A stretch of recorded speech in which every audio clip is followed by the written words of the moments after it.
So I am Dave Goldberg, and 51 days ago, I resigned my tenure at the University of Illinois to start a consultancy and an executive coaching firm to help transform engineering education in this country and around the world. In the next 6 minutes, I want to tell a little story about why that's so important to me and why this is important to you. The story begins at the end of World War II, the beginning of what became the Cold War. Engineering education and engineering practice realigned themselves with the perception that physics won the war, and as a result, design and practical subjects were removed from engineering training and in part from engineering practice. Fast forward to our times now in the 21st century, and we live in a world that some have said we live in a world that is flat. Richard Florida says that we live in a world with a rising creative class. And Dan Pink says that we live in a world that requires a whole new creative mind. So that gap between the Cold War engineer post-war and the engineer of the 21st century could be a big one. And so how can we go about exploring that? And what I'd like to do is follow Stephen Covey's advice and begin with the end in mind. And how might we do that? So let's get together with a team of 3 students at the University of Illinois and go and solve a real-world problem as part of an industrially sponsored senior design course. In fact, let's go up to Chicago to Azteca Foods and try to reduce the amount of dusting flour used. Doesn't sound like a big problem, but it's a problem that costs that company millions of dollars and causes them to be unprofitable. So we send the kids off into the field to go talk to the client. And what's the first thing we notice that they don't know how to do? We notice that they don't know how to ask a good question. Now that's a little surprising because Socrates taught the Western world to ask good questions in the 5th century BC in Athens, and that's part of our great Western tradition. So how is it that we created engineers that don't know how to ask? So you coach them and you get them to ask those questions, and they collect a lot of data. Then what don't they know how to do? Well, then they don't know how to label the patterns in the data that will help them solve the problem. And of course, that's a little puzzling because Aristotle taught the Western world how to do that in about the 4th century BC. So again, we've lost some of the greatness of the Western tradition in how we teach our engineers how to conduct themselves. Well, again, you coach them and you get them to work on the problem, solve the problem, you get them to label some patterns, and then they have to figure out what the problem really is, and that requires them to model conceptually, either as a categorical list or perhaps as a causal chain.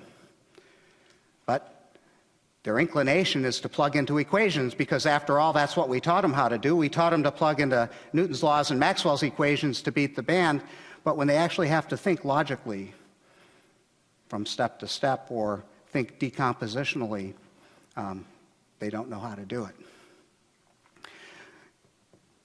Then they actually have a problem to solve. They've kind of modeled it, and now they have to bust that big problem up into a bunch of little problems in order to make some progress in the course of the semester. And here the failure is a failure that Descartes warned us about in his discourse on method. To decompose problems is the beginning of solving them.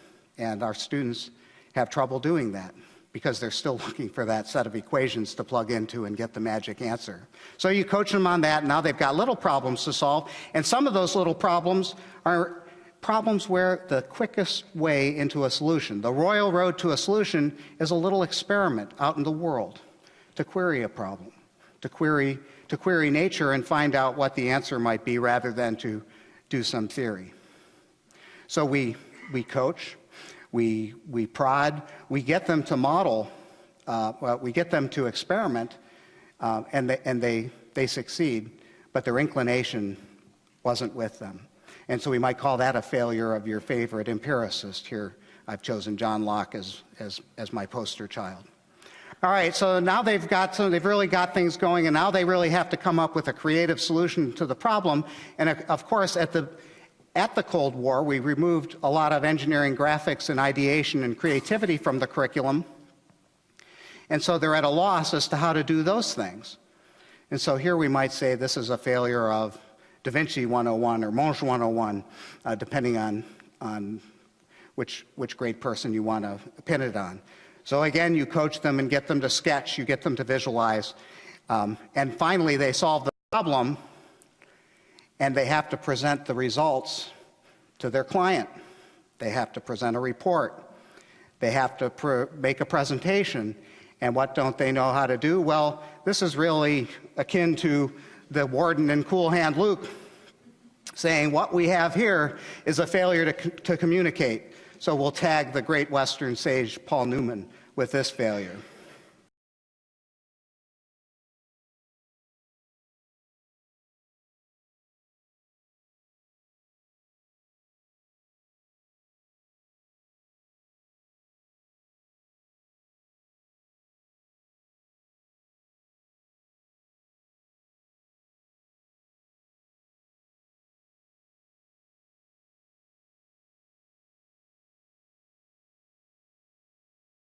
Be a great engineer. There are also things that are really important if engineers of our century are going to connect to human problems and connect with humanists, social scientists, artists, and the rest of the intellectual and practical community to help solve these tough problems. And if we do those things, we'll create a category-creating engineer who is creative in a way that aligns with the imperative of our century. Thank you.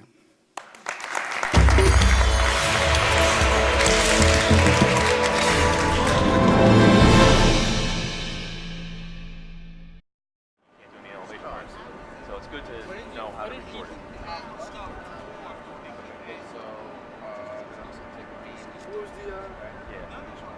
My name is Doug Smith. I'm one of the adjunct professors for the CE 200 lab. Today we're out here learning how to use a total station. It actually reads horizontal angles, vertical angles, and actually has what's called EDM, which is electronic distance measuring device. It's capable of reading, I think this particular unit is capable of reading about a 5-second arc angle. It actually is capable of reading about a 2 millimeter distance, plus or minus a little bit. It's the most used instrument by a surveyor today. They are getting into GPS related or RTK, real-time kinetic type equipment, which the lab does have, and it has some very nice equipment. But this is still the most used everyday piece of equipment that a surveyor will use out there today. It's the first time using the equipment, so it's a little new for them, but hopefully by the end of the semester they'll be making topo maps. Civil engineers actually usually hire surveyors to create what's called base maps to make all of their actual design work on. And that's actually what I am. I work for DAB Surveying. I'm a licensed land surveyor, and I come in and actually teach all the different civil engineering students how to use some of the equipment that surveyors use. Trying to make them a little bit knowledgeable on the type of work that a surveyor does, and also give them a little bit of insight on whether or not maybe some civil engineers might actually be interested more in actually going out and doing the actual field work rather than actually sitting in the office and drawing up some of the designs. Why do people want surveys? If you're buying a house, you want to know what your property dimensions are and where your house is on your property, you'll need one. If you want to, say, build a new house on a piece of vacant property, we go out and we'll map out a geography of the land. We'll usually give that to a civil engineer. Civil engineer will take a house design that you particularly like, they'll lay it on top of the property, and they'll come up with a grading plan. And then once that gets approved by a town, then they'll hand it back to the surveyor. The surveyor will actually go out and put stakes in the ground for a contractor to actually dig a hole or whatever, so he puts the house in the correct spot on the property.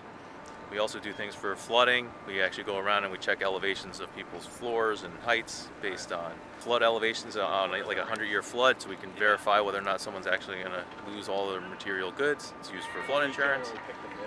When you're buying a piece of property, we make maps so that you can find out if people are encroaching on your property.